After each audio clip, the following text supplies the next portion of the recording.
co sinxelo quere decir zona catastrófica, non?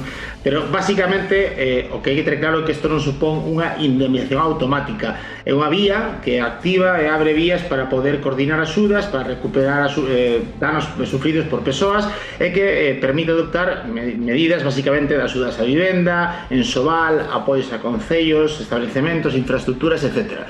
Basicamente é unha canle, este é un marco legal amparado polo Real Decreto do 2005, vinculado tamén a unha lei do ano 2015, a 17 2015, que permite abrir, repito, un marco no que poder solicitar ese tipo de axudas basicamente vinculadas a danos relacionados con propiedades. Vega, estes días, hoxe mesmo, estamos contando un regueiro de desfeitas que están deixando borrasca tras borrasca. Hai moita xente moi atenta, moita xente que quere respostas. Quen pode solicitar estas axudas das que falas?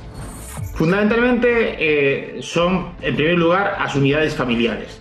Isto son os principales beneficiarios deste tipo de axudas.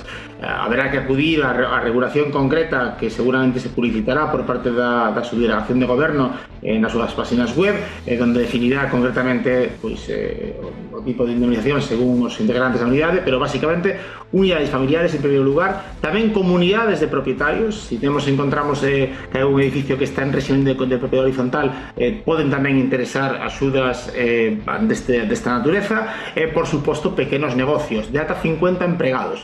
Isto é o que normalmente se establece pola lei, que teñen axudas ou que teñen acceso ás axudas. E ademais tamén, aunque xa de menos importancia para os nosos oíntes, entendo, televidentes, as corporacións locais tamén teñen dereito a pedir axudas para cuestións públicas, zonas públicas, parques, etc. Tamén poderían chegar a interesar este tipo de axuda. Vega, e cales son o tipo de danos que se poden reclamar? Os básicos son os que se producen nas vivendas, no enxoval básico, electrodomésticos, móveis, calquer tipo de asuario enxoval que está na casa. Isto é o fundamental. E despois, as comunidades de propietarios poderían reclamar tamén os danos ocurridos nos elementos comuns: portais, escaleiras de acceso, portas de garaxe, sistemas de apertura, calquera cousa, decoración incluso que teñan nos portais. Pois estos son os bens que por definición se pode acceder a ser resarcidos. E non nos olvidemos que tamén está, ahora falaremos eso se queredes, pero a vía do Consorcio de Compensación de Seguros, que tamén é unha vía complementaria as indemnizacións que poda dar lugar este tipo de reclamación de zona catastrófica. Vega, esa é a derradeira pregunta deste exame que te estamos a facer.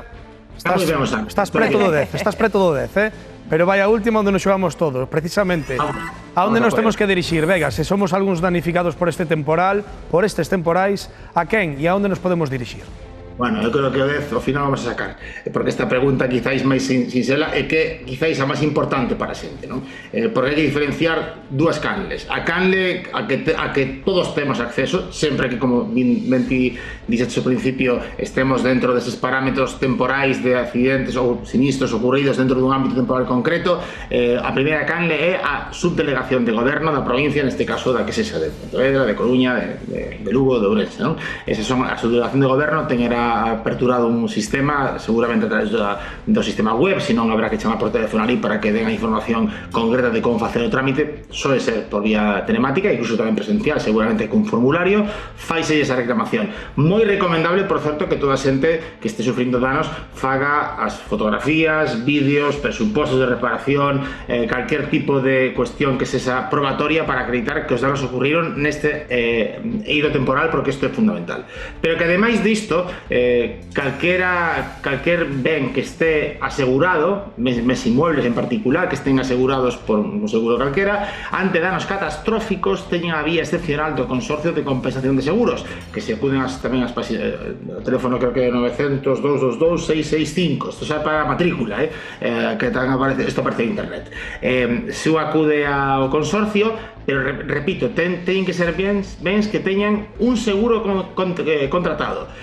Por eso as aseguradoras pagan un plus ou unha parte ao consorcio, precisamente para que nestes casos o consorcio atenda as indemnizacións que podan, neste caso, resarcir. Pois, señor Vega, alumno aventaxado, a verdade. Matrícula de honra. Ahora creo que se puntou sobre 14, eu xa me perdín, eu son moi maior xa. Bueno, a nota máxima, a que sexa. Eu me quedei no 10, eu me quedei no 10.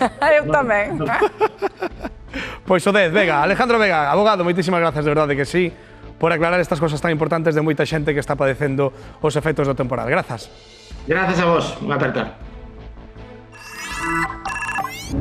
Bueno, xa o lea Entroido e os doces do Entroido, Sentides agora mesmo ese arrecendo na casa, porque estamos en directo na casa de Pepa de Rianxo. Ela xa lle botou a esencia de anís ás orellas, xa vedes que puxo o delantal, Emilio tamén, e só queda fritilas. Imos estar cociñando ali o doce máis entroideiro, será nuns minutos, así que ide preparando o padal e non nos deixedes, porque imos ver a receta definitiva